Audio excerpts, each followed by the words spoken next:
Let's go ahead and remain standing. Let's go ahead and, oh, well, are they all here, Mr. Gary? Yes, sir. Okay, you ready to go? Yes. All right. All rise.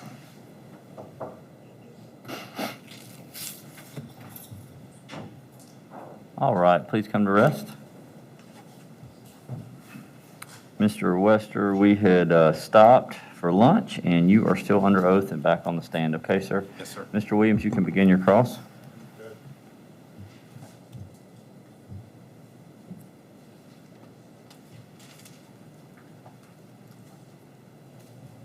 All right. Good afternoon, Mr. Wester. Good afternoon.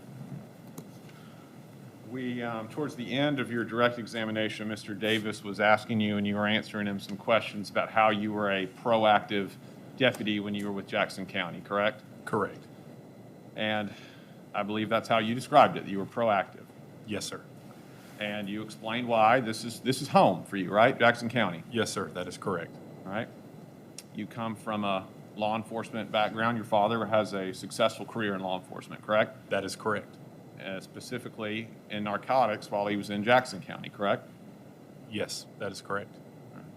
And sounds as if we all agree, everybody in this case, that wanting to be a proactive, good law enforcement officer and work cases hard is a good thing, correct? It is a great thing, yes. And advancing in an agency like the sheriff's office, nothing wrong with that, right? Correct. I think we would agree that it's how you get there that is what is at issue in this criminal case, correct? That's what is at issue here, is how you choose to be proactive or how you behave as a deputy based on those motivations, correct? Maybe if you could repeat that question. I don't want to give you the wrong answer. Sure. Well, we agree that those are fair motivations when Sure. being a deputy, correct? Yeah, absolutely. All right, so it's really what you do with those motivations that's what's at issue in this case, this criminal case right now, correct? Whether you act in earnest or criminally, that's what's at issue in this criminal case, correct? I would agree with that, yeah. All right. Now, I'll try, for the sake of everybody's clarity, I'm going to try to follow more or less the same order that Mr. Davis did. Thank you. And I understand you have your notes there. Same goes for me as it does for Mr. Davis. If you need a fresh recollection, you let me know. Yes, sir. But one thing I'll start with is the listed victims, and I'm going to try to follow the same order. So let's start with Mr. Emanuel, Josh Emanuel. Now, there's been a lot of testimony in this case and also on your direct examination about a notice to appear that was given to Mr. Emanuel after the time of your arrest of him. Is that right? That is correct. Okay, and you've testified that those were not something that were done that you know of for felonies, correct? Correct. You had not done one, correct? That is correct. All right. Sounds as if it basically what it is you're saying it surprised you that it was done in that instance, correct? Very much so, yes. All right. Let's talk about Mr. Emanuel a little bit.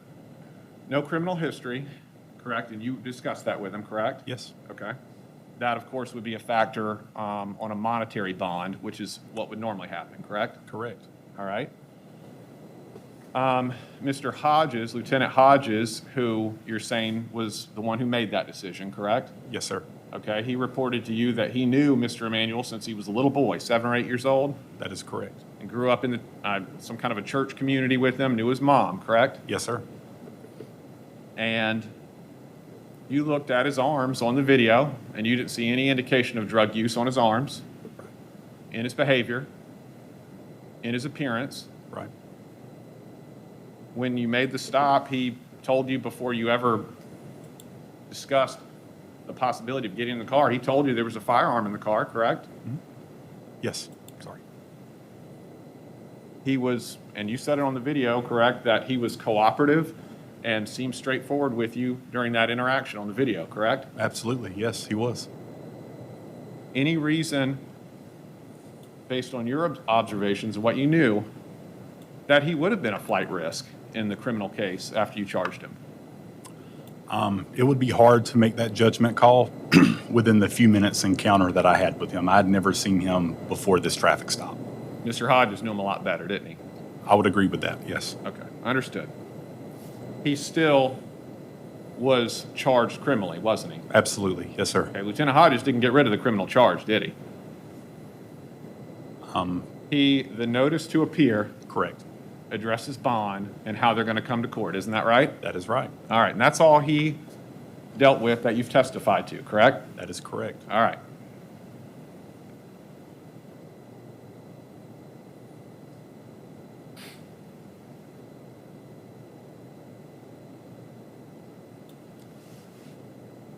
And before we move on from it, you chose not to handcuff Emmanuel either. Is that correct on the Yes, video? that is correct.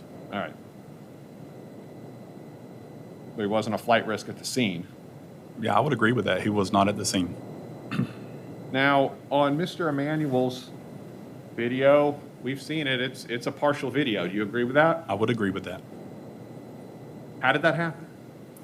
So the body camera was initially attempted to activate the body camera to start the recording.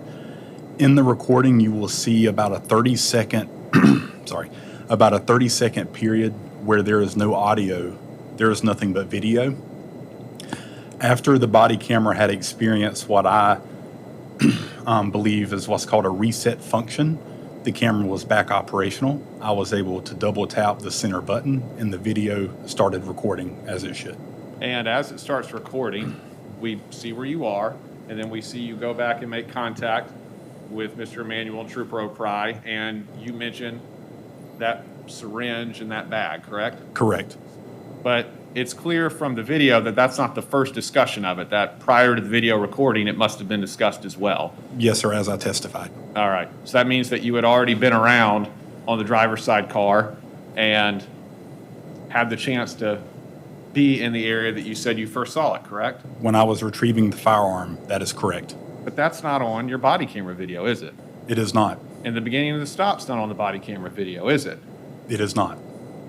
It doesn't start and it doesn't actually show anything until after you've already been in the car and had the opportunity to switch sides to the other side of the car, and after you've already had the opportunity to talk to Josh Emmanuel with Trooper O'Pry right there, isn't that right? That is correct. And you already had your search gloves on, is that right? That is correct. Now, the other Mr. Williams in this case, Reginald Williams, Yes, sir. we don't have any body camera video for that incident, is that correct? Can you take a minute and get situated with your report there? If you don't mind, give me just a second, please. Yes, sir.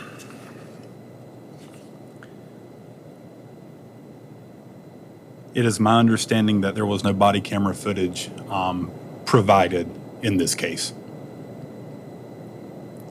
You would agree, and I think you've testified to Mr. Davis, that the goal of having a body camera, understanding that there can be technical errors, but the goal of the body camera is to allow someone else in this very court system perhaps to see what you or any other deputy would see while they had that body camera on. Isn't that right? Body cameras are very beneficial, yes.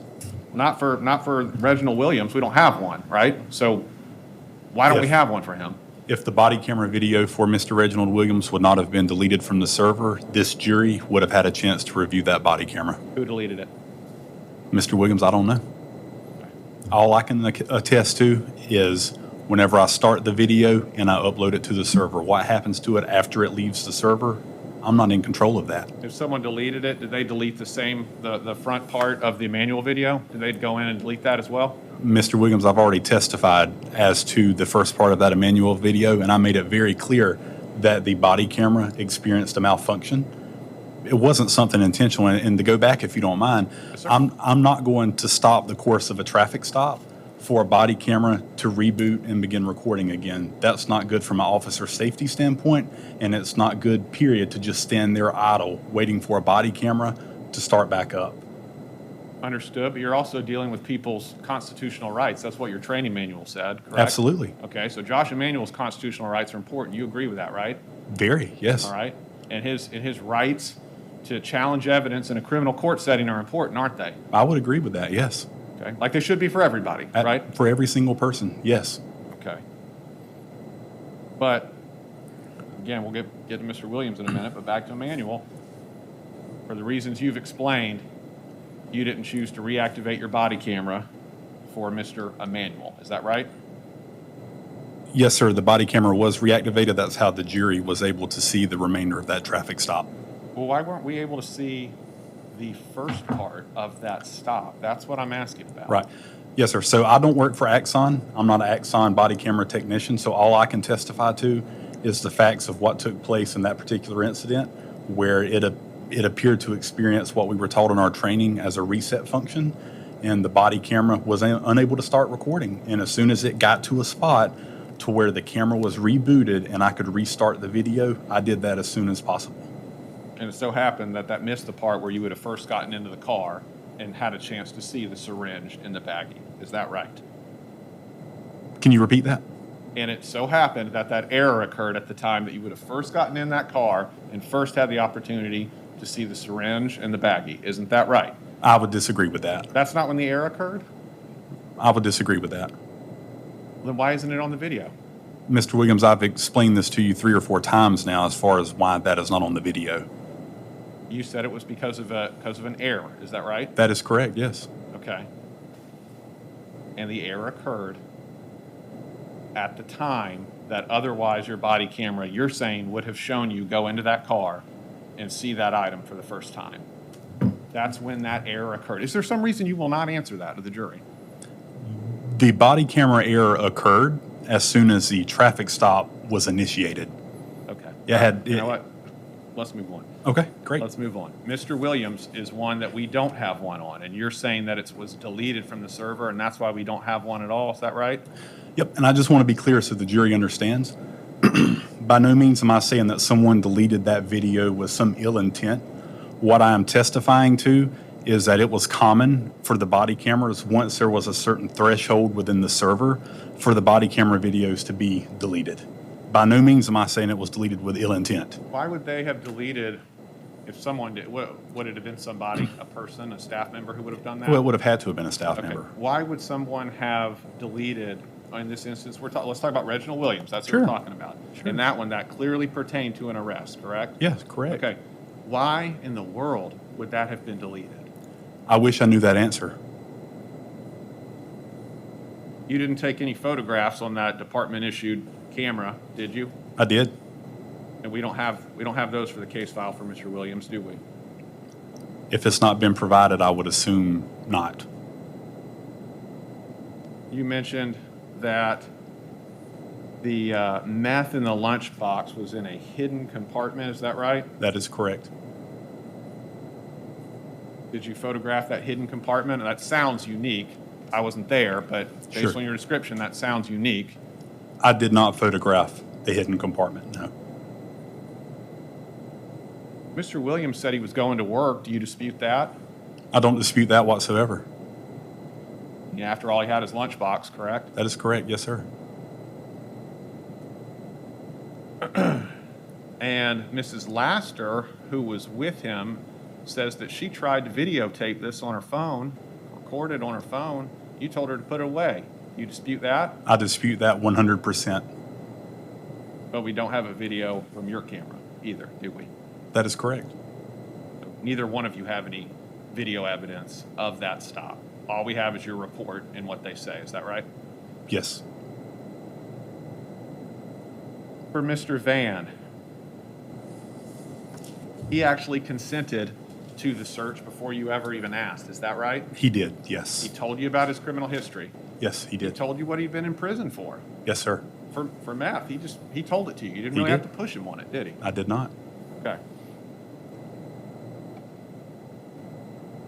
And that video starts when it does, the one that we saw. Do you dispute that? I mean, that's an accurate video? That is an accurate video, yeah. Okay, and it starts when you're on the passenger side, having already been in the driver's side. Isn't that right? That is correct. Why is that? For this particular case, I don't recall if I experienced an issue like I experienced in the Emmanuel traffic stop. From our standpoint with the video, it appears to be the same as the Emmanuel stop, doesn't it? That could be your opinion, sure. Well, the video starts, and you're at the passenger side, aren't you? I am, yes. Having already been at the driver's side. Correct.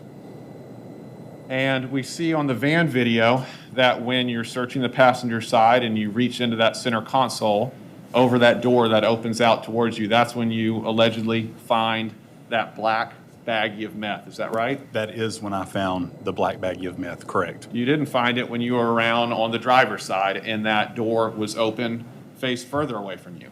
Correct. I did not remove the documents from that center console to search the center console on the driver's side. It would have certainly been more accessible on that side, given the way that that console opened, right? I'm 6'5". I have a long reach. So for someone else, sure, they might be able to answer yes to that question, but I would disagree. Would it be harder for you on the driver's side? Would it be harder on the Would it have driver's been side? harder for you to have gone through the console on the driver's side? No, sir. Okay. I mean, you agree with the way that Mr. Van in the video shows the door opens towards the front seat passenger, Yes, it does. leaving the console visible from that driver's seat, That is correct. okay? But you didn't take those papers out until you were on the other side, until that lid was opened, blocking any other view from the inside to the inside of that console. Isn't that right? That's when you chose to take those papers out and go through them, right? During my search, I did take the papers out of the center console when I was on the passenger side of the vehicle. I'm That is asking about correct. the timing. The first time you tried to do it, the first time was on the passenger side, right? Correct, yes. After it was already open and you had already been at that area on the driver's side. Mr. Van left the center console open, so yes. He had it open? And he consented to the search? He had it open from whenever he retrieved his documentation for the vehicle. Okay, so he's consented to the search and he left it open. Isn't that right? Yes. That's what you're saying? Yes. Okay. Why, based on your training experience, why would he have consented to a search before you ever even asked about it and then left a console open if he knew methamphetamine was in there? If he had been riding around, like you say, with a known narcotic target or let's just say a user, why would he have done that? Unfortunately, most people don't understand that you have a constitutional right to deny consent to a search of the vehicle. Well, he certainly would. He'd gone through the system and been to prison before. So I think if anybody understands it, it'd be him, right? Well, I didn't know Mr. Van, so I wouldn't be able to speak to that, sir. Well, well, let's take a step back. I think that may not be right. You know that he has a criminal history, correct? Sure. That means he's been through this court system in some form, correct? Sure. Yes. Okay, and relatively recently, because he had gotten out of prison shortly before this. I believe like a month before, yeah. Okay. So he's somebody that you can reasonably infer understands that he has rights. He told you, for instance, I know what you're trying to do when you say you smell meth, correct? Correct. Okay, so he's somebody who clearly is a little bit more informed than, let's say, Josh Emanuel. Is that fair? I would agree with that, yes. Okay. Why would Mr. Van, before you've ever asked about a search, agree to a search and get out of the car and leave that console door open if he had meth in there? Why would that have happened? I don't believe I can offer an accurate explanation to the jury Okay. based on that. I wasn't in Mr. Van's head at the time. Okay. You were in yours, right? Yeah. Okay. He was on his way to the auto shop, isn't that right? Yes, sir. Now, Mr. Trevor Day, I'd like to move on to him. Okay. You say that you were able to observe Mr. Day and Mrs. Wood moving around in the front seat as they were taking a little bit longer than normal to stop the car. Is that right? Yes, sir. That is correct. When you get Mr. Day out of the car and ask him about the odor of marijuana, he tells you, yeah. Yeah, he was very straightforward with that. When Miss Wood gets out of the car, she tells you as well, correct? That is correct, yes. They tell you where it is in the car, don't they? They do, yes. And that's not far from where you said that you found this bag that had other meth residue in it, correct? That is correct. So they drew your attention to that area, didn't they? They did, yes. And they told you that there were drugs in that area, right? Correct. They were talking about marijuana, but they're the ones who told you about it. Yes, sir. Kind of like for Mr. Van, based on your observations, why would Mrs. Wood and Mr. Day draw your attention to an area that had something in it extra than what they're already telling you? In other words, why would they be open and honest with you about the marijuana and then just have no information at all about the meth if that wasn't the case? In their testimony, I believe they said it best whenever they said that they were not aware of what methamphetamine looked like. And Mr. Day testified that his mother had previously owned the car that had a methamphetamine problem.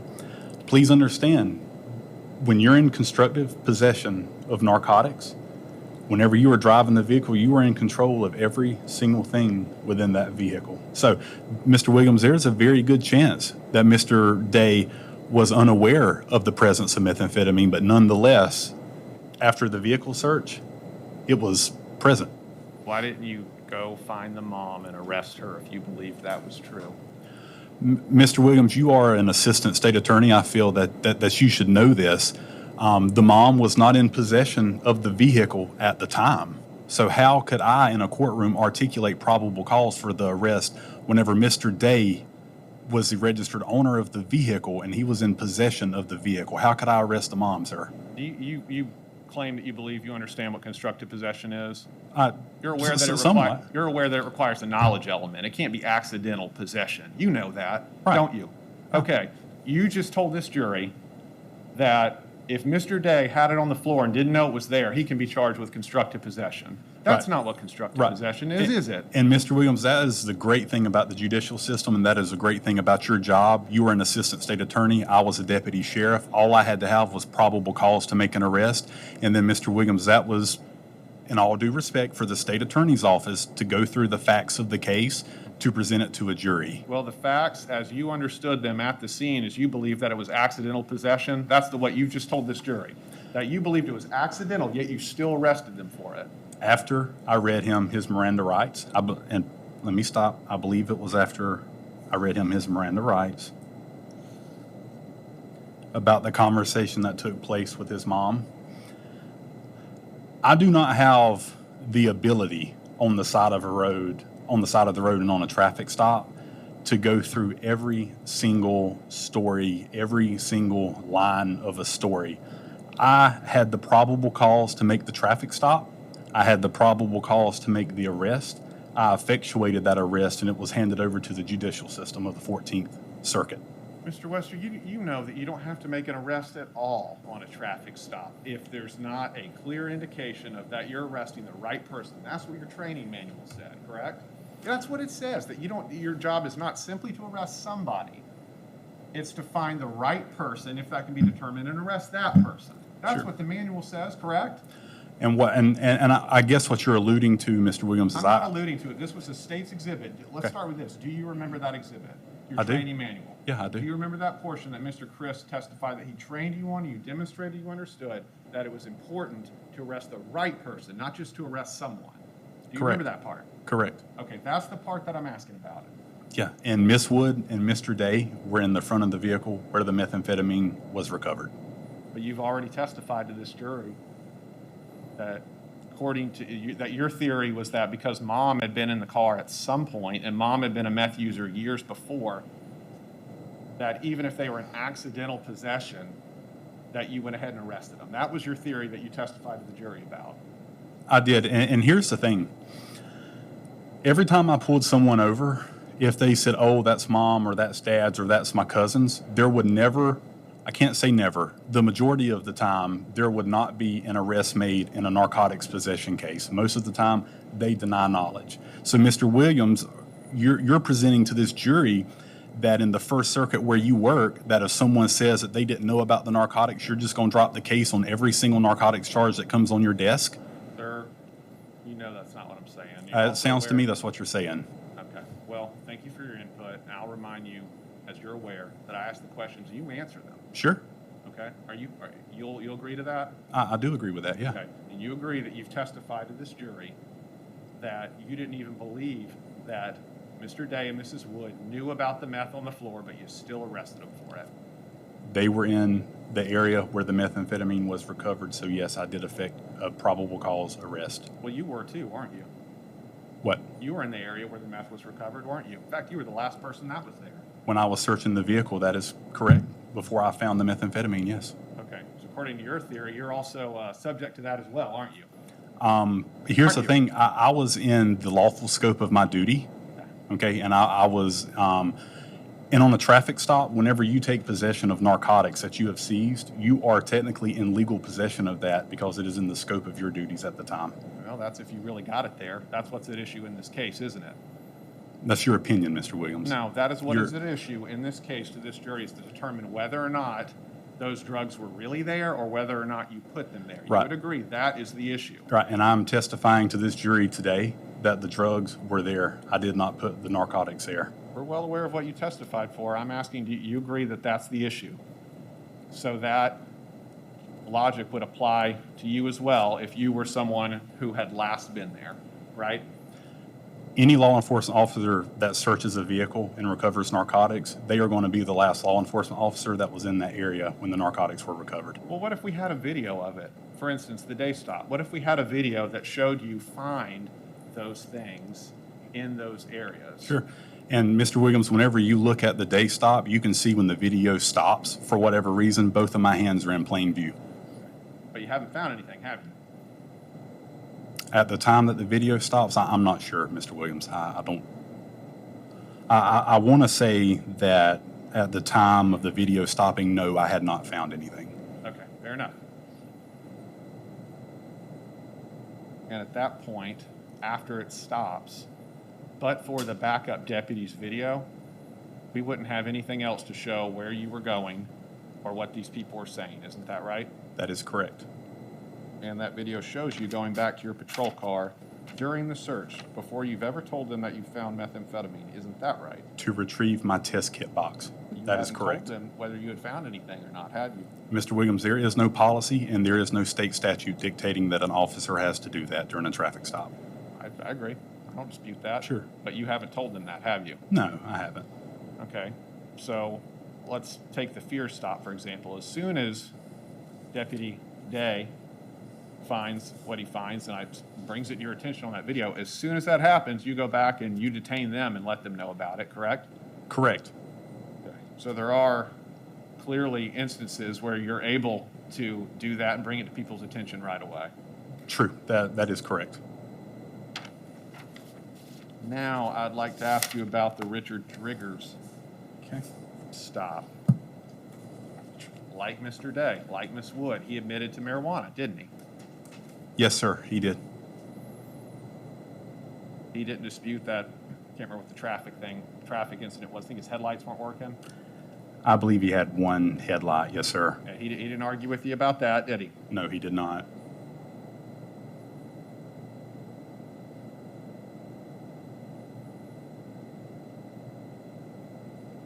You looked at his arms, you don't see any track marks. Correct. You do notate that on the video, correct? Yes, sir. Of course, it's a video we have from a patrol, a backup deputy, isn't that right? That is correct. Once again, like Mr. Day, we don't have a video from you showing the search, do we? That is correct. Why not? In the Mr. Driggers video, as you've all seen, you will notice whenever I'm exiting my patrol car, both of my hands can be seen. The video stops. I have no idea this was an ongoing issue. As a matter of fact, I had to get a new Axon body camera issued to me because of similar technological glitches.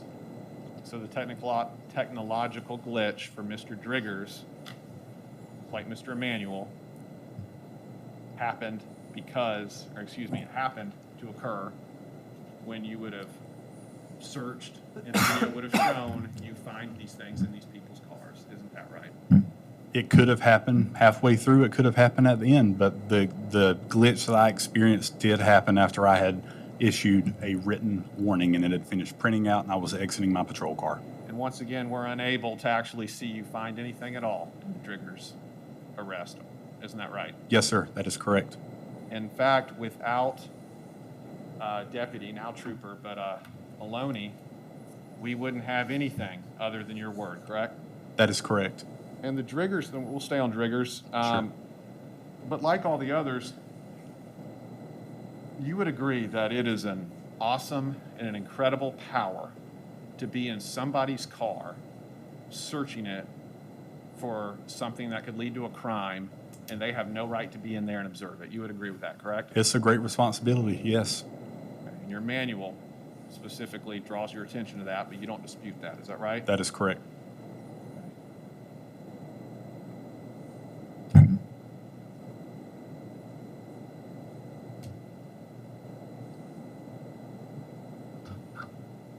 Mr. Clenny, he told you he was on probation. Yes, he did. He told you what the charges were. That is correct. Wouldn't you agree that the video demonstrates that in many ways he is a remarkably open person? I mean, he's talking about medical stuff and all kinds of things on that video, right? He was very open. That's correct. Very open, okay. You would agree that he was very direct with you, that he had never seen that baggie before under that seat, is that right? Yes, sir. That is correct. Okay. And he told this jury that it wasn't under there until you were in that car, isn't that right? I may need you to rephrase that. Do you remember him telling this jury that he knew that it wasn't in that truck until after you had been in there and searched it, isn't that right? At the time of the stop or whenever he testified here the other day? Testified. Okay, yes, when he testified here the other day, you are correct. He did make that statement. I think he also admitted he didn't have a valid driver's license. I think he admitted he didn't have a seatbelt on. Yes, sir. That is correct. He admitted that his fiance or girlfriend probably had smoked marijuana in the car recently. Isn't that right? Yes, sir. And again, like Mr. Driggers and like Mr. Day, we don't have a video from you showing the search of Mr. Clenny's truck, do we? We do not. You had a body camera, clearly, Yes. but we know that it wasn't on, right? I would disagree with that. The jury, I guess about an hour and a half, 2 hours ago, saw on Sergeant Carlberg's body cam video where whenever narcotics investigator Allen, whenever me and him are beginning to talk, I turned my body camera off. So my body camera was on and it was active during that traffic stop. Well, wouldn't you agree that what that exhibit demonstrates is that you said you were about to turn it off? Isn't that right? Mr. Williams, I was there and I can tell you that it was on and that I turned it off. You would agree that that exhibit demonstrates that you said, let me turn this body camera off, and then you do Yes. handle that body camera, isn't that right? For the purposes of the record, yes, sir, the exhibit would demonstrate that. We all understand that you say that it was working and that is when you turned it off, but we don't actually have a video, do we? Again, once I upload the videos to the server, what happens to those videos after they're uploaded, I have no control over. Did someone delete it? I wouldn't be able to testify to that, sir. I'm unaware. What motivation would there be for some staff member to delete a whole video on an arrest? Right. And, Objection calls for speculation. Overruled. and again, as I testified earlier, I would never sit here and say that any of the any of the videos were deleted with an ill intention. Sheriff's office at the time was very short-staffed. Sometimes there were inexperienced people taking care of the videos. It could have just simply been deleted without them realizing what they were deleting. But of course, I'm speculating at this point as to how that could have occurred. Suffice it to say, though, that the backup deputies wasn't deleted and it exists, correct? That is correct. And it was on before he even got out of the patrol car. That is correct. He wasn't even searching, and his was on. Correct. Mr. Benjamin Bowling's arrest, we don't have a body camera video for either, do we?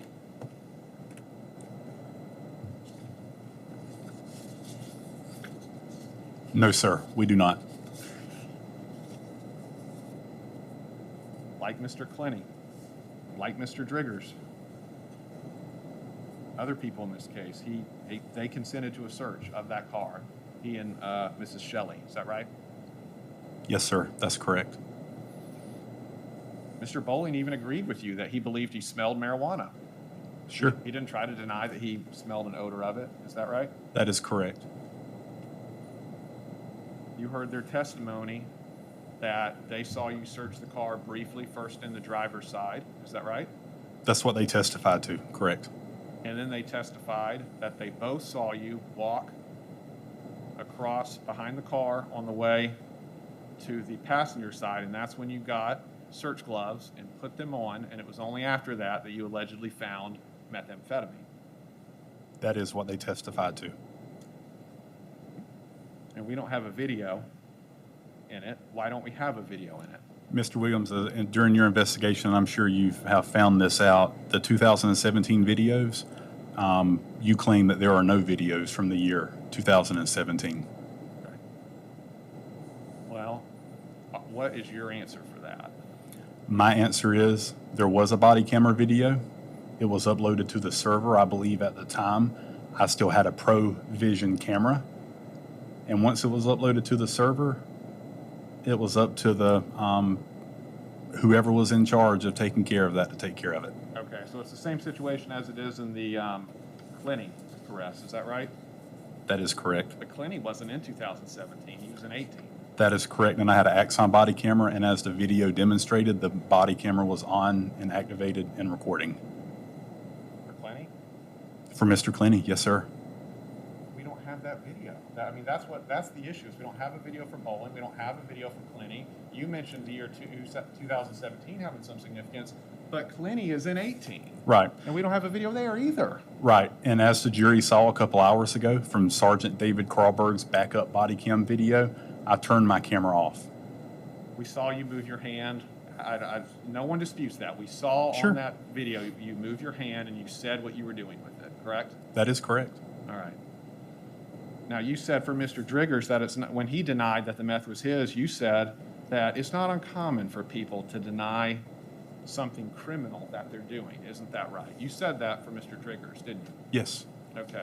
And that's why we have juries to decide whether or not that denial's correct correct. or not, if it's supported by evidence as it should be in a criminal case. Isn't that right? Yes, sir. That's That why is we have correct. juries. And they should make that decision based on the evidence, correct? I would agree with that, yes.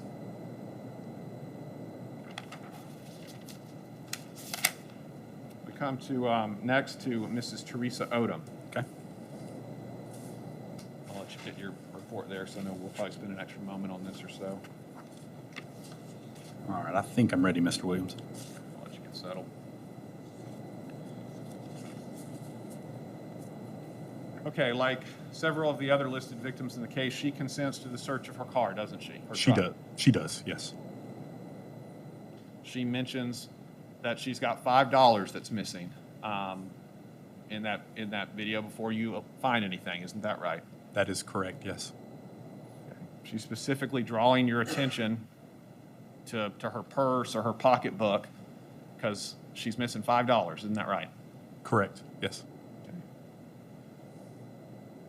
She's not trying to take her purse with her when she gets out of the car and goes and stands with backup Deputy Heike, is she? I don't believe so, no. Video doesn't show, and the video Right. doesn't depict it. Do you remember hearing it? I do not remember it right. So she didn't try to take her purse. Now, you say, you've testified on direct that you don't dispute that there's something in your hand like those photos the state's exhibits depict. Is that correct? Correct, yeah, I don't dispute that at all. Your dispute is that you say that it's not the same item that you charged Teresa Odom with, correct? Correct, it is not the same item, right? It was a different baggie, is what you say, correct? Correct. Okay. Where on your body camera video do we see you handle that baggie and either picking it up or putting it down or looking at it closely to determine what's in it? Are you referring to the baggie that was in my hand before I put my search gloves on? Yes, sir. Okay. So as you noticed on the video, there were multiple semis, multiple vehicles driving by in the opposite direction. Whenever I put that baggie in the front driver's side floorboard, I never seen it again. I'm not sure if it's because when a semi came through, it blew it into the roadway. After I found the baggie in her purse containing methamphetamine, and after I found the spoon, which was used as paraphernalia, there was really no need for me to go walk across 231 at the busiest time of the day to try to find something that I didn't even know was evidentiary value or not. Why'd you set it down on the floorboard if you didn't know if it had evidentiary value or not? So Why'd you set it down? If it was already in your hand, why would you set it down on the floorboard with that setting like you've just described to the jury if you didn't even know if it had evidentiary value or not? So that I could search the vehicle. How about searching what's in your hand? How about that? Wouldn't you agree that it would make more sense to start with what's already in your hand before you, if it indeed was a different thing, that it would make more sense to start with what's already in your hand before you set it down on the floorboard on admittedly a busy road? Yeah. In this particular case, no, that would not make sense because whenever I looked at the bag, it did not appear, as I testified earlier, that it was of evidentiary value. You don't look. You just said a moment ago to this jury that you didn't know if it had evidentiary value or not. Okay. You just said that a moment ago, and now you're saying that you already looked at it and it didn't have evidentiary value. Which one is it?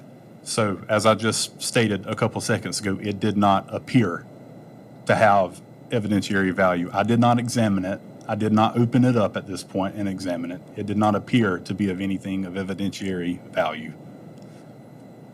At what point on that video do you have time, or does it even show you looking at it to make some type of a reasonable inference as to whether or not it had evidentiary value? Sure. So whenever I went to the passenger side of Miss Odom's truck, from the passenger side, you could pretty much see the whole front cabin of that vehicle. Whenever I looked across, I noticed that that particular item that was in my hand was no longer on the driver's side floorboard. Didn't really concern me that much because I'd found methamphetamine in her purse and I'd found the spoon. Like I said earlier, Mr. Williams, I was not going to walk across Highway 231 or shut down traffic to try to find something that was most likely just a piece of trash. It was already in your hand, and you made a conscious decision to set it on the floorboard, didn't you? I did, yes. Did you or did you not look at it? This is assuming that clearly we're disputing this, okay? That it's a different 100% item. we are, absolutely. Okay. Yeah. So your testimony is that it was a different item, and in order for you to put it on the ground, you had to determine whether or not it had evidentiary value because it was already in your hand. So from it going from your left hand onto the floorboard, at what point do you stop and look at it and handle it the way you do all the other exhibits that you found Sure. in all the other videos to make that decision? If it was indeed different. Okay. I would not have opened up a baggie with my bare hands, first of all. I will say that. No. I'm sorry. We need to. Let me break that down. It's already in your bare hands. You've already picked it up in your bare hand. Correct. Okay. So what difference is opening it up with your bare hands going to make? But, Mr. Williams, I didn't open it up and turn it inside out for the contents, if there were any contents, to get on my bare skin. Was it a clear baggie? I believe it was an off-white baggie. You could have seen inside it, couldn't you? I don't believe I could have. With this particular baggie, I don't believe I could have because from what I remember, it was an off-white, almost an eggshell white. You can't give a consistent answer on this because there isn't a consistent answer, correct? I mean, would you agree that you cannot tell this jury that this item that you say is different in your hand, that you were ever able to determine clearly if it had evidentiary value, or if you looked at it, determine if it did? Well, I can tell you that whenever I retrieved it from the door latch area, Yes, sir. and let's remember I went to the door latch area because she opened the vehicle from the outside. Whenever I went to the door latch area, and whenever I grabbed that baggie from the door latch area and brought it back, it only takes about probably not even a full second to look at something and visually see what it looks like. And sure, I didn't have x-ray vision, Mr. Williams. I couldn't scan the bag to see what was in there. I'm just testifying to what took place on that traffic stop.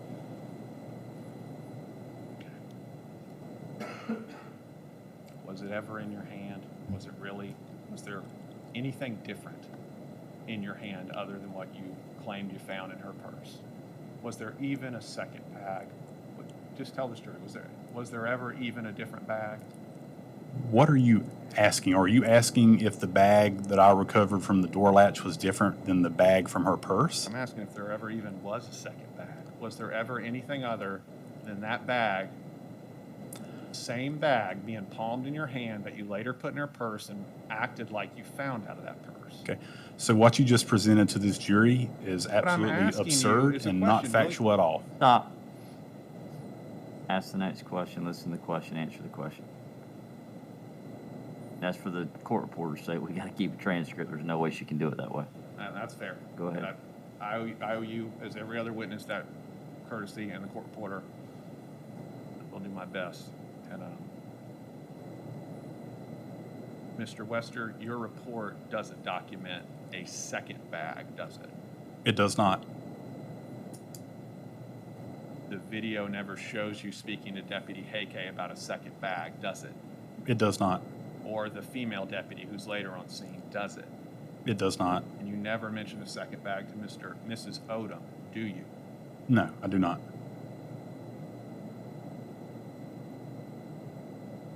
Now, you've testified on direct that there was a long piece of hair on the bag that you pulled out of Mrs. Odom's purse that had meth in it, correct? That is correct.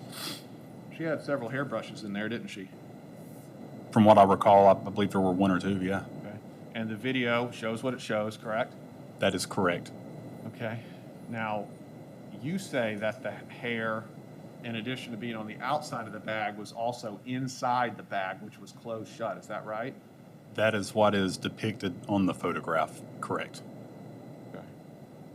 And that's, of course, an item of evidence, just like the video, correct? Yes, sir, that's correct. Okay. And you say that the hair was inside as well, correct? Yes, sir, that is correct. In a possession case, identity, who possessed it is clearly an issue, correct? Yes, You're aware that a hair would contain DNA, correct? correct. Did you put that piece of hair into evidence? Did you, when you submitted your methamphetamine and spoon in evidence, did you put that hair into evidence? As I testified earlier when Mr. Davis was asking me questions, Yes, sir. I want to make it clear, I did not see the hair on the bag on the traffic stop. It wasn't until we reviewed the video after the investigation and the photos that I observed the hair in the bag. But to answer your question, Mr. Williams, if I would have seen a hair, yes, I would have put that in the evidence, absolutely. Not in evidence, though, and I think I understand your Yeah. explanation why. You're saying you didn't realize it until this case was, and you were reviewing the evidence, correct? Yes, sir, that is correct. Understood. So if that's the case, you would not have an independent recollection as to whether that hair really is in that bag, would you? I'm basing my testimony off of what I saw on the photograph. Okay, fair enough. Well, likewise, I believe you testified on direct about the spoon, that it had some kind of burning on the bottom of it. Is that right? I believe that's correct, yes. Do we have, does the video, do you believe, does it show the bottom of the spoon and show that burning? At one point, and I don't remember exactly in the video, but I believe as I'm placing the spoon maybe into the evidence bag, but at some point during the video, yes, you can see the bottom of the spoon and you can see black mark, which is consistent with that of a burn mark. You think that's on the video, I believe so. showing the burn mark? I believe so. Did you choose to take any photographs of the spoon in this case? Yes, Those are not included in the case file, are they? I don't believe so. Okay. And you're aware that the spoon is an item of evidence in this case. It's in one of those boxes over there. Yes, correct. Okay. All right. Let's take a moment just so we're clear.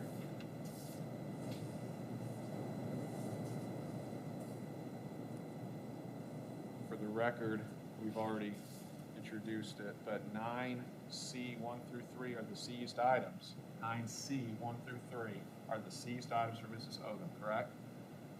And one of I'm going those to have would- to rely on you for that, Mr. Williams. I don't have that in front of me. But one of the seized items would be the spoon, correct? Oh, yes, absolutely. All right.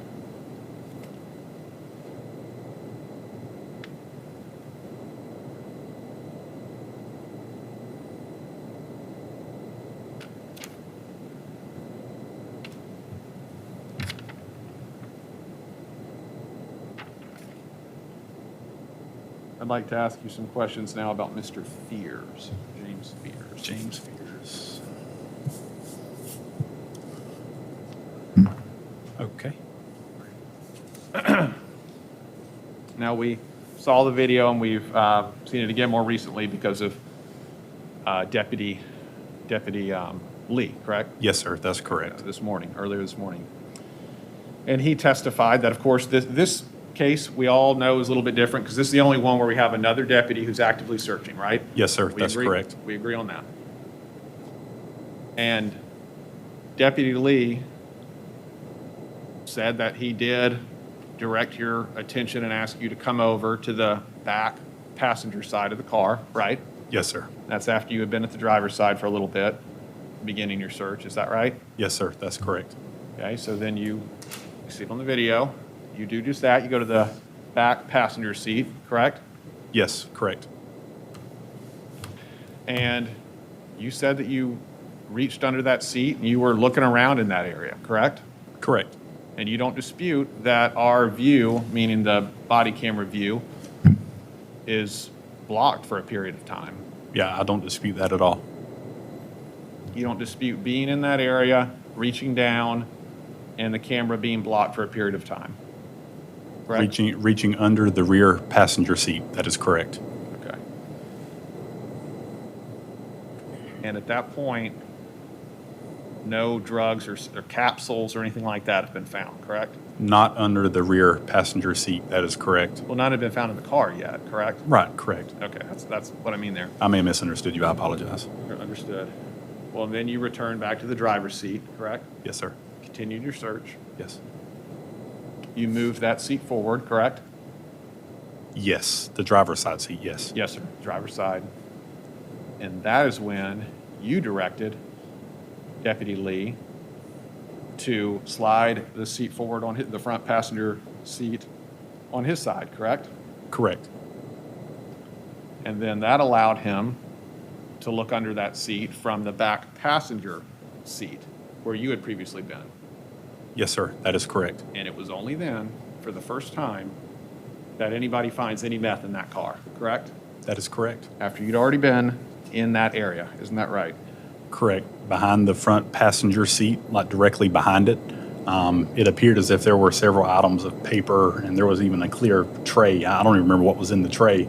So he would have had to have moved that seat forward, yeah. You remember on that video, you and so Mr. Smith, Rolf Smith, Yes, Rolf Smith, correct. and Deputy Lee discussing whether or not Jade Fears, his wife, was going to be charged as well, correct? Yes, sir. And you remember all three of you agreed that, quote, it wouldn't have been nothing, but for him, meaning James Fears, the driver, to have just done this, right? That is correct, yes, sir. You would agree that the same logic applies for you, though, because you were in that same seat in that same area already reaching down, correct? I was not reaching anywhere close to where Deputy Lee found the item of paraphernalia narcotics. Again, I reached under the rear passenger seat, not the front passenger seat. You would agree that we can't actually see that for ourselves on the video, can we? Correct. And whether or not it happened is what's at issue in the criminal case, correct? I would agree to that, yes. And just like for Mr. Fears, it wouldn't, quote, it wouldn't have been nothing for you to have reached your hand down just like Mr. Fears, correct? You could have done it just as easily as he could have, correct? I'm going to disagree with that. All right. Fair enough.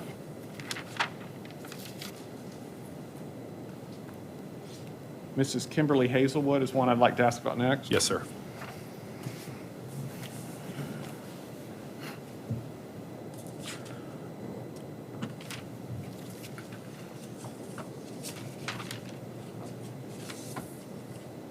All right. And I'll ask for the same courtesy from you. I'll just look at my notes here for a moment. Yes, sir.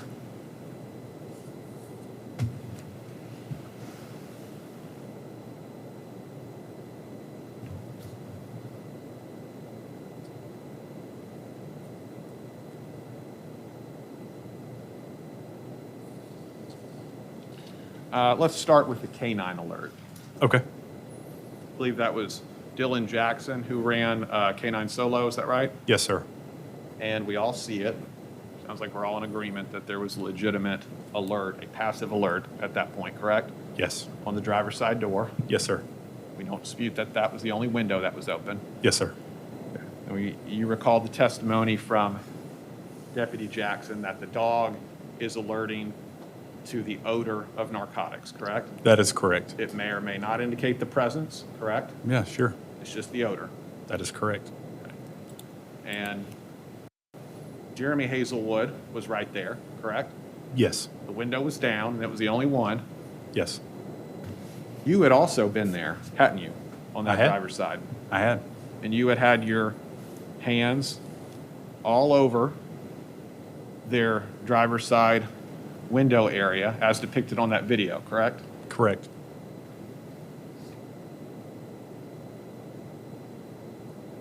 Now, you've testified that you saw Kimberly Hazelwood reach down and put that Excedrin bottle in that trash bag. Is that right? A white and color pill bottle. Yes. Where's that on the video? So I have actually reviewed that part of the video that you're speaking of. Yes, sir.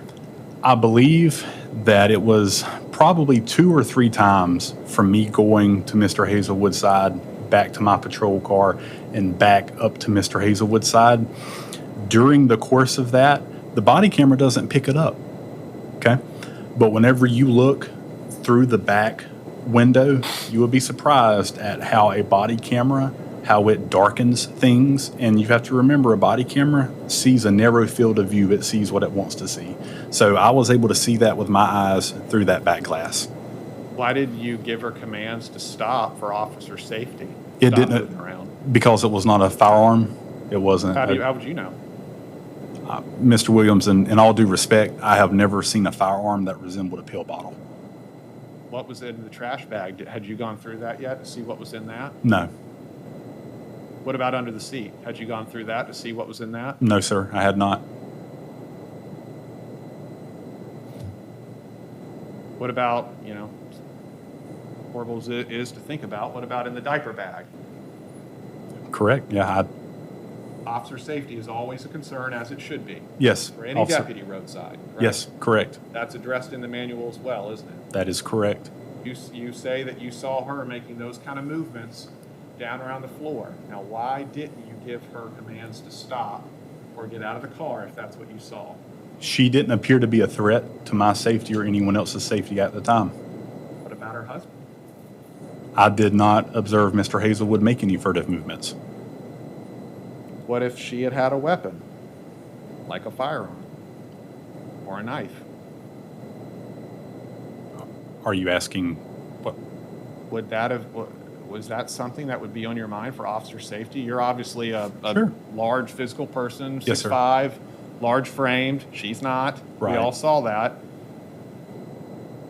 But if someone smaller than you potentially had a weapon, whatever it may be, that would still be a concern to you, wouldn't it? Absolutely. Particularly Yes. roadside, Yeah, correct? anyone with a weapon for that matter would be a concern. So if you saw her make those movements and you were trained on that concern and you knew about that concern, why didn't you give her directions to either get out of the car right away or put her hands up where you could see them? Sure. Well, Mr. Williams, whenever she placed that white and color bottle in the bag and whenever she retracted her hand and nothing was in her hand, I still, at that point, did not perceive her as a threat. Okay? And why didn't you immediately say, stop moving your hands, what did you put in that bag, take that pill bottle out? Why didn't you do that then? That there wasn't necessarily a reason to. You did for Mrs. Odom when you thought you saw a straw. You asked her quickly, twice in a row, what's that? What's that straw? Correct. Okay? So you clearly have the capability Sure. to, and it was on your mind in another stop, not all that different. Sure. But Close every in time. every traffic stop is different and unique in its own way. Yeah. This one had more people in the car too, didn't it? It did, and had 2 small children in the back. When you started your search, you didn't start it right at that trash bag and that Excedrin bottle, did you? I did not. If that's what you saw her moving towards, and that's what you saw her handling, in that way, why didn't you start your search immediately in that area? Well, I had to search everything in the vehicle, especially in the front area. Yes, sir. There would have not necessarily been a reason for me to go directly to that pill bottle. All Last occupant, thing you saw her handle, Mr. Wester? Miss, Your Honor, I wasn't finished answering my Let him question. finish. Yes, sir.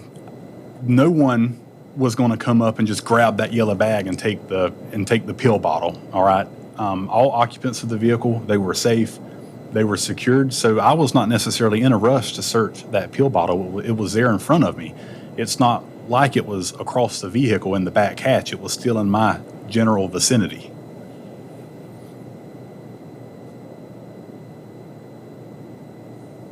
It was the last thing you saw her handle, correct? Correct. And at that point, you had already made the observation on the video that she looks like she's tripping out or in a total change and those types of things, right? That is correct. Is there some reason you would have conducted that search in a less efficient way rather than go directly to this area that you allegedly saw her put that bottle?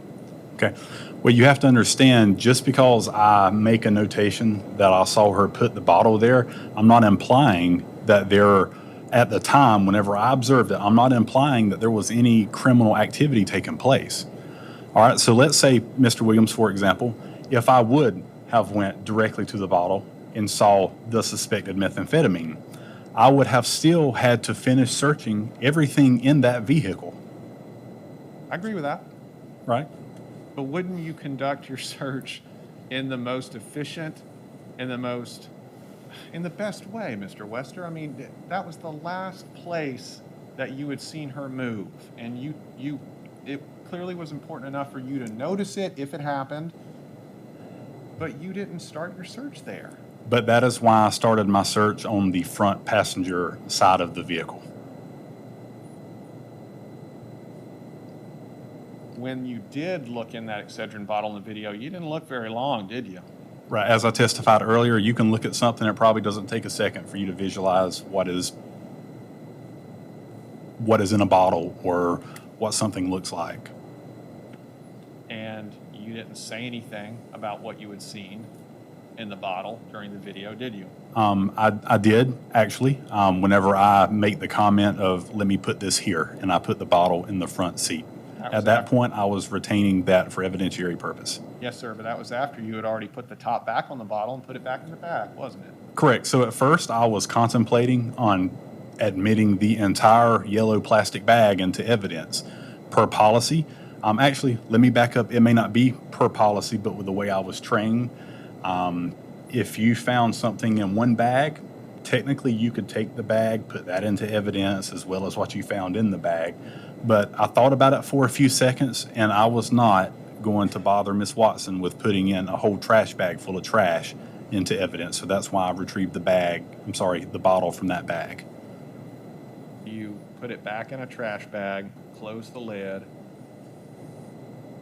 and then in that amount of time, you changed your mind about entering an entire trash bag into evidence? Yes, sir. And if I would not have closed the lid, the suspected methamphetamine would have fallen out of the bottle. Of course, we agree with that, but there was also a lid on the bottle, wasn't there? Sure. Okay. And you closed the lid. You could have set it at that point right on the dashboard, right? But instead I set it on the seat right in front of me. Okay. I'm asking about when you put it back in the trash bag. At Sure. that point, the only thing you had opened up and looked in there and say that you saw something was one Excedrin bottle. There was no other suspected paraphernalia or narcotics that you had seen in that trash bag at that point, correct? I would agree with that, yes. All right, but you chose to put the bottle, after the lid was on it, back in that trash bag for however long the video depicts Sure. until you pulled it back out. Correct. Did you open every bottle in that car? I can't say that I opened every single pill bottle, but I do remember opening a few bottles. I don't know if I opened every single one, though. Now, let's jump ahead and then we'll go back. Yes, sir. But we're going to stay on Hazelwood. I'll say that. Oh, okay. I want to move ahead to when you found it and told Mr. and Mrs. Hazelwood that you found it. Okay. And then what they told you. They said that they had been to some family. Yeah, I believe they had been in Wausau. Yes, sir. Mrs. Hazelwood's mom, Yes, thank you. and then you asked about, hey, is there anybody else? Is there any other person who's been in the car? That's something you asked nearly all of these people, Sure. correct? That is correct. Okay. And when you asked them that, they both told you the same thing, where they had come from, correct? Correct. All right, and they, after you're asking them that, could it have been anybody else? Those people used drugs. They told you, and they've told this jury, that Miss Hazelwood's sister used to have a drug problem, Right. and this guy she was with at the time, Daniel, and that they had used drugs in the past, correct? Yes, sir, that is correct. Okay.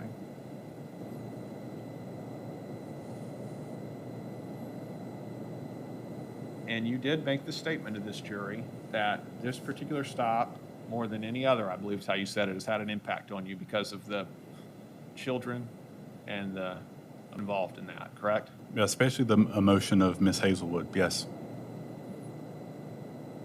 Why didn't you just do an investigation or some follow-up on the sister and Daniel?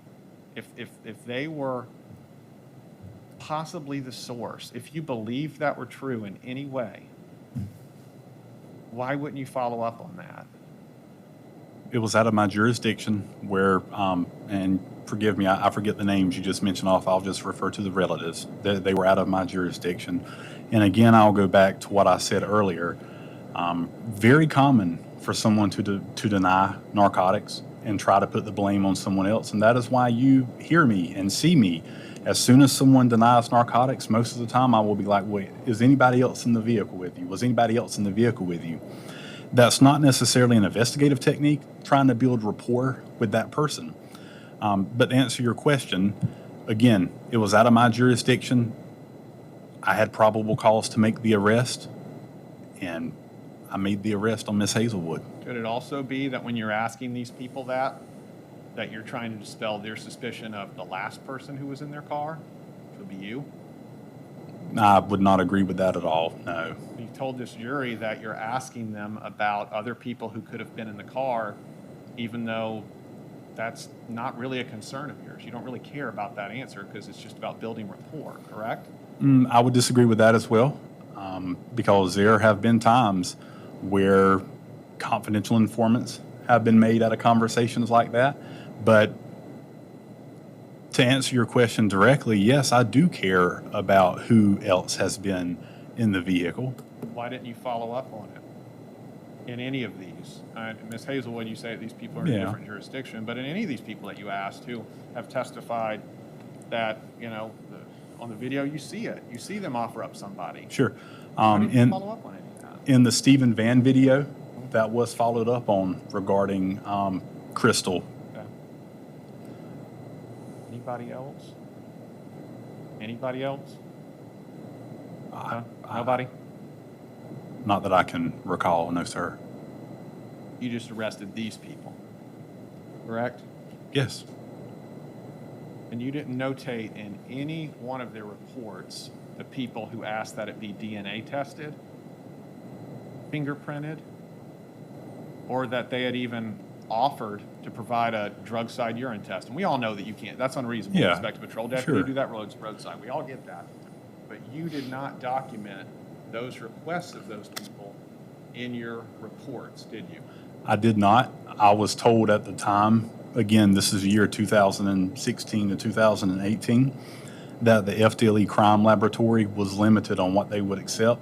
As a matter of fact, when we had a couple of homicides, they even limited the items that they would receive for a homicide investigation. You told some of these people in the report that I can notate it, FDLE may or may not do it. Isn't that right? That is correct. But you didn't notate it in the reports, did you? Not in the complaint or the investigative report. That is correct. Okay.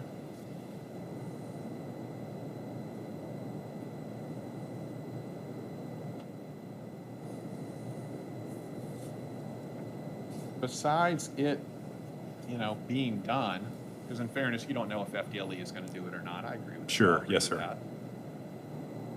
But besides whether or not it was done, it would also have another purpose, don't you think, of documenting it in the report? It is a statement of probable cause, correct? It is, yes. And it's relied on by people here in the court system for whatever's going to happen with that criminal case, correct? That is correct. Don't you think it would be relevant for those people to be able to read in that report that the people who are arrested immediately at the time of the search requested that it be printed, or that there be DNA testing, or that they had even offered, whether it was feasible or not, to do a drug test at that moment? I would agree with that, yes.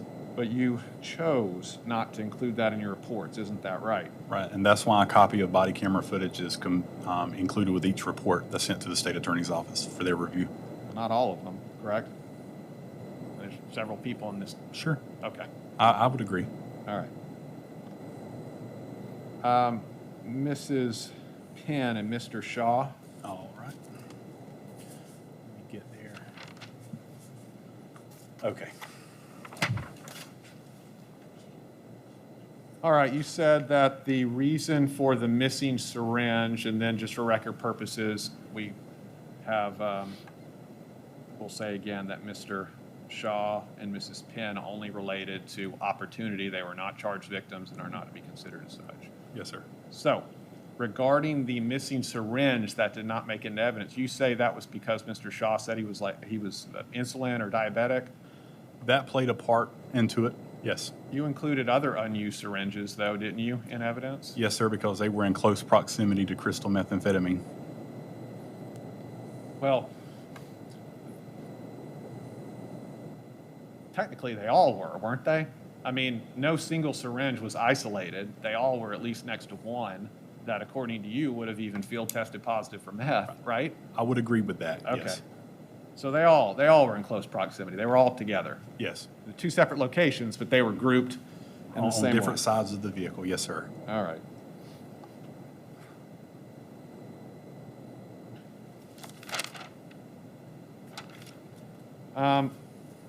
Going back to Miss Hazelwood for one moment, and then we'll switch to your patrol car. Yes, sir. I have some questions about the field test on Mrs. Hazelwood. Okay. I'll let you get settled there. Yeah, go ahead. We saw the field test on this video, correct? Yes, we did. You would agree that it was very quick, wouldn't you? Almost instant, yes. Right, and I think you even described it that way on direct. Yes, sir. Almost instant. Okay. It was a lot different than the one that was on the Fears video, wasn't it? Correct. If I recall, the Fears did not return an instant presumptive positive. It did change color. It did, yes. But Hazelwood, almost instant. We don't actually see the color change on the video, do we? From what I recall, I believe that the test kit was out of sight of my body camera angle or view. And you didn't show it to Kimberly Hazelwood, did you? I did not. And you didn't show it to Jeremy Hazelwood, did you? I did not. And you didn't show them the meth that you say was in the Excedrin bottle, did you? Right. I didn't want it to be a spectacle for the kids to have to observe their mom go to jail. So I was trying to keep things streamlined and efficient as possible. Totally understand. But when she's in the back of your patrol car and you're opening the door and can speak to her, that wouldn't be a spectacle, would it? If you were to show her the field test kit at that point. Possibly not. And it wouldn't be a spectacle for you to just open that bottle lid and show her the inside of it. Possibly not. But again, I'm unaware of any policy or state statute that would dictate that an officer do that. I'm in no way suggesting that there's any, Okay, any I just wanted to- requirement. I'm merely asking you about that one in particular because there are other videos we see where you clearly show Yes, these that is people the correct. field test kit. Isn't that right? Yes, sir. And where you show them the item. That is correct. Odom, Fears, Driggers, Van. None of those involve small children, though, Mr. Williams. Right, but the children aren't right there with you the whole time. In fact, they're separated from you most of the time, aren't they? And you speak with Mr. Hazelwood one-on-one, correct? Yes. And the children are not right there, correct? I believe that we let the air condition continue running while I spoke with Mr. Hazelwood. And that little boy wouldn't have been able to know what that little field test kit was if you were to just show it to his dad. Right, and at the time, I wasn't thinking about that.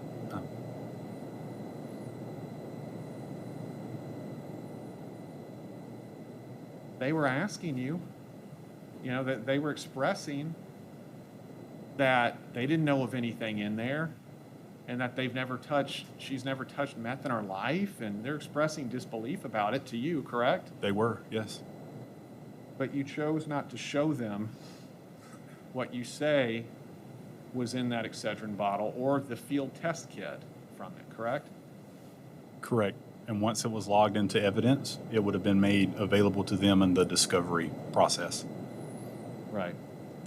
In order for it to get logged into evidence, though, the bottle would go from the back of your car to the evidence section at the sheriff's office, correct? Yes. Let's go now to the back of your car. Okay. Okay. We come to September of 2018 to search your patrol car. Yes, sir.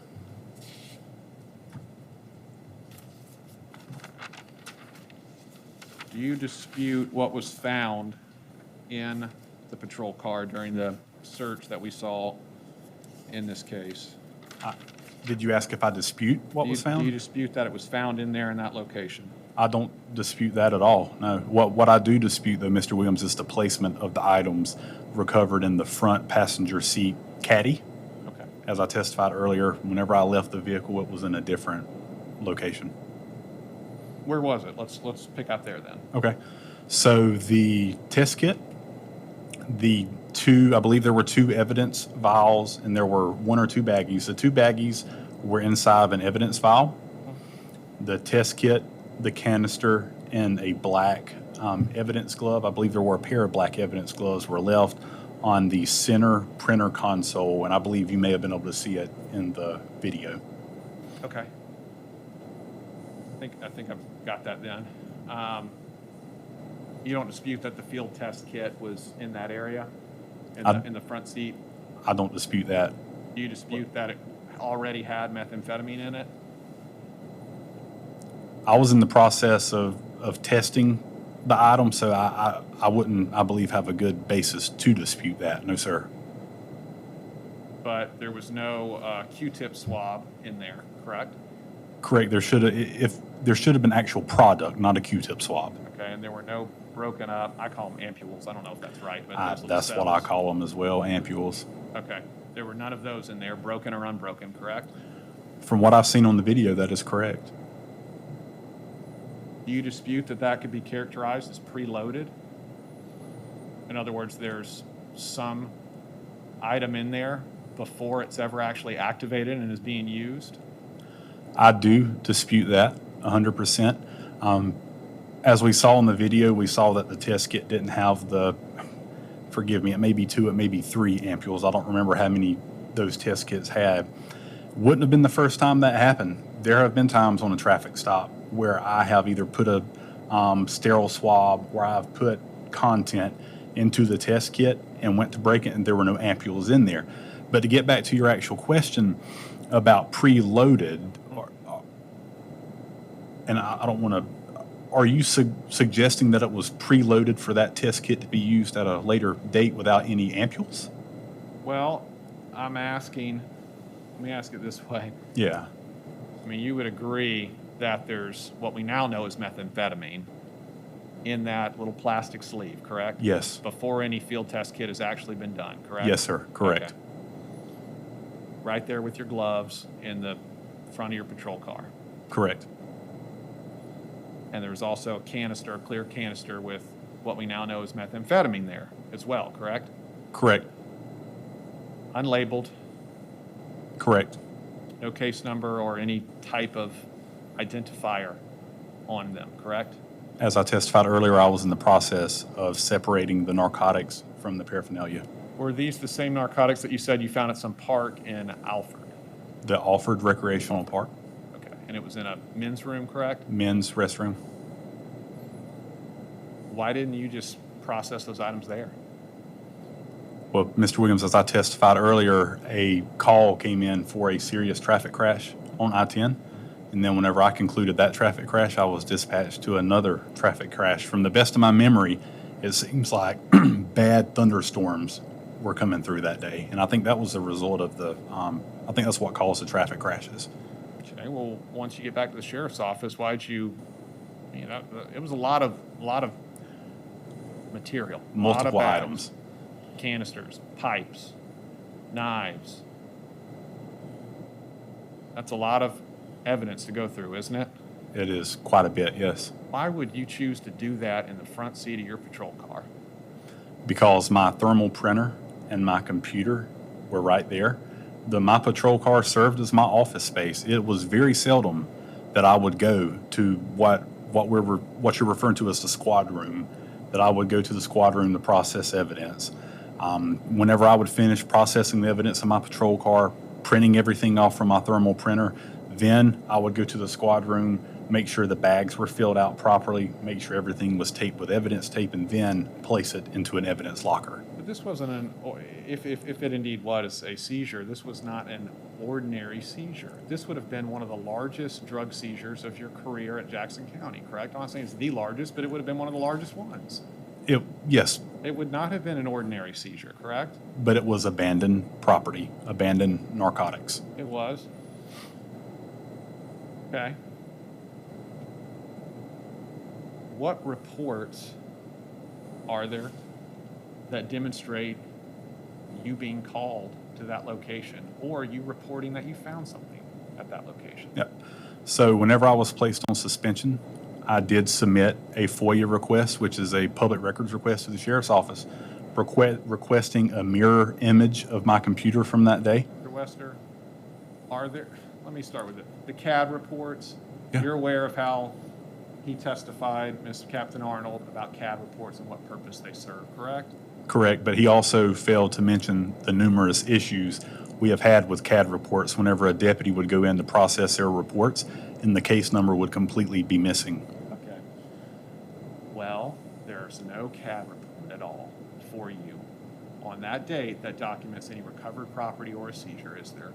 You have CAD reports from that day, so clearly they were working, but there's none for what you're saying occurred, is there? Right, and, And there's no dispatch record, is there, okay, for you on that day documenting any kind of a seizure, any kind of recovery like you say happened, is there? Yes or no? correct. All right. And we don't have a body camera video of you finding that either, do we? My body camera, when I was placed on suspension, was handed over to Lieutenant Hodges. Okay. Mr. Hodges again. Mr. Hodges recommended you for this job, didn't he? Correct, He but recommended you for the job. right, but Yes or no? He after I recommend- arrested Mr. Sir, Emmanuel, that's What's the when things question? went south. What's the question? Ask him the question, listen to the question, answer the question. Your attorney's going to have the ability to ask you any questions after this. Yes, sir. Did Mr. Hodges recommend you for that job at Jackson County Sheriff's Office? I believe so. And you're aware that Mr. Hodges made a career out of working at Jackson County Sheriff's Office, correct? I believe he retired, yes, a career. Okay. Mr. Hodges is he's now civilian, but he's still a member of this community, isn't that right? I wouldn't be able to answer that.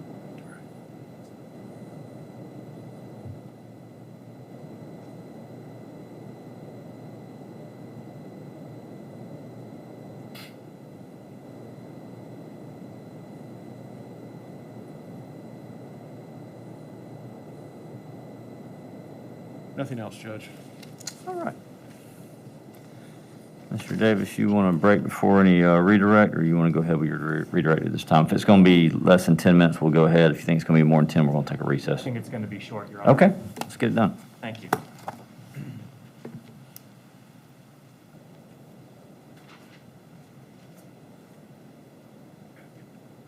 Good afternoon again, Mr. Wester. Good afternoon.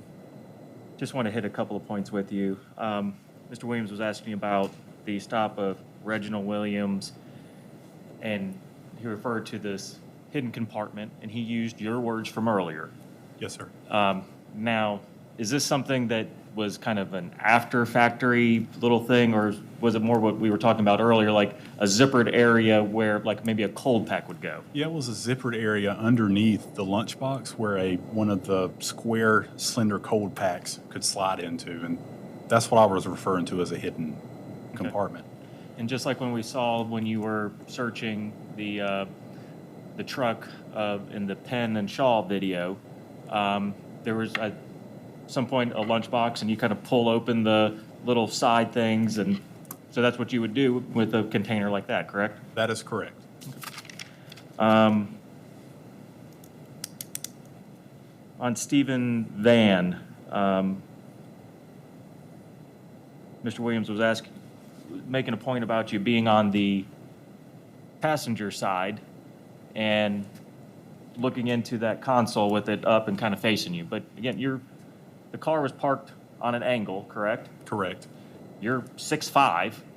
Correct. You're leaning in. You can see into that, correct? Yes. I probably would have been able to. You probably wouldn't have. And the driver's side is on the road side as well, correct? Yes. So there's traffic coming by. Yes, sir. That's correct. So it might be a little safer for you to be on the passenger side, correct? Correct.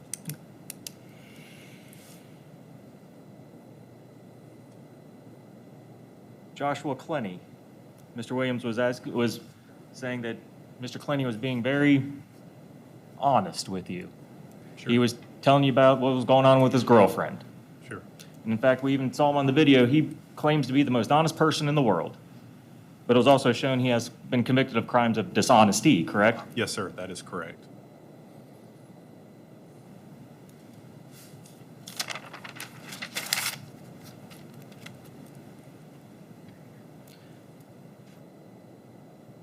With Teresa Odom, that first bag that you find that we see in your hand, did it feel like there was anything in it?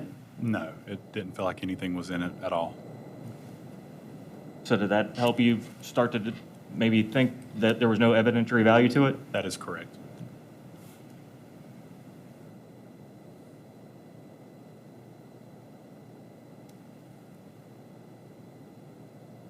And Mrs. Hazelwood, when you were describing her moving around that bag, and Mr. Williams was asking, well, why didn't you tell her to stop, yell at her? Did you think she was going to get in a shootout? I didn't think that, not for 1 second. Have you, in your job as a deputy, have you encountered violent people? Yes, most definitely. Did you think Miss Hazelwood was a violent person? Not at all. In fact, your observations that you were making, and what you talk about on the video, is you thought she appeared to maybe have had used methamphetamine before, based on her features, correct? That is correct. And was that also based on your training and experience? Yes.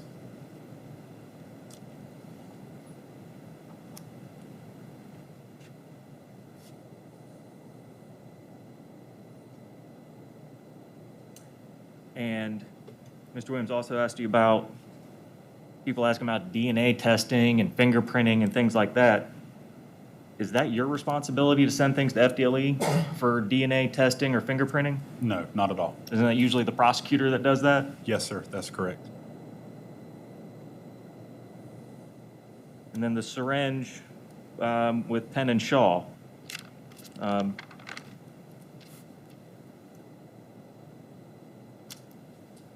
the point that the state was trying to make with that is that it was an opportunity for you to source a syringe. Couldn't you have just as easily gone to a drugstore and bought a box of syringes? Or a bag of them, yeah. Yeah. I mean, if we really want to think about it, what the state's trying to allege. Sustained. And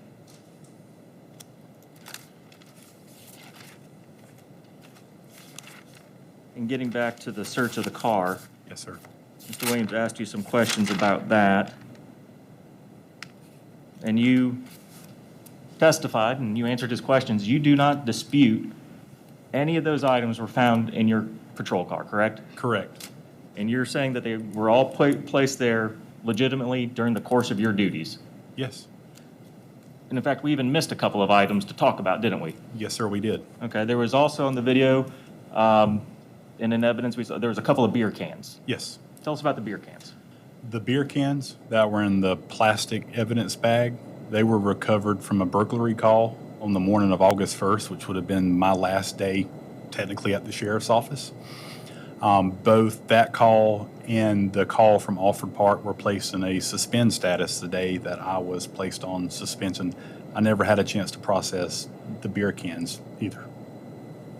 And then there was also testimony about some marijuana that was found in your first aid bag. Yes, sir. How did that get there? I have no idea.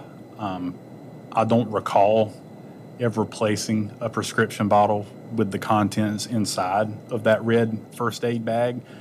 By no means am I alleging that someone placed them there. That's not what I'm alleging. I'm just saying I don't ever remember that. So you have no recollection as to how that may have gotten in there. No, sir. But if you would have placed it in your car at some point, would it have been during the course of your duties? Well, yeah, it would have been from a lawful encounter. Okay, so that wasn't your personal marijuana, was it? No, sir. Okay. And that wasn't something that you were planning on somebody later, was it? Absolutely not. Nothing further. Thank you. Mr. Williams? All right, Mr. Wester, you can step down, sir. Thank you. Yes, sir. All right, jurors, it is, as Mr. Wester steps down and gets his stuff together, let me talk to you really quick about how we're going to proceed this afternoon. It's 3:10. We got a little bit more we need to take care of this afternoon. I'm going to try to get you out of here at a decent hour. If you'll be back in here or in the jury room at 3:25, again, you are not in deliberations yet. You're not to talk with each other or anybody else or do any research about this case. The only evidence and testimony you can receive is in this courtroom. Wear your name badges, but leave your notebooks in your chairs, and we'll see you back in the jury room at 3:25. All rise.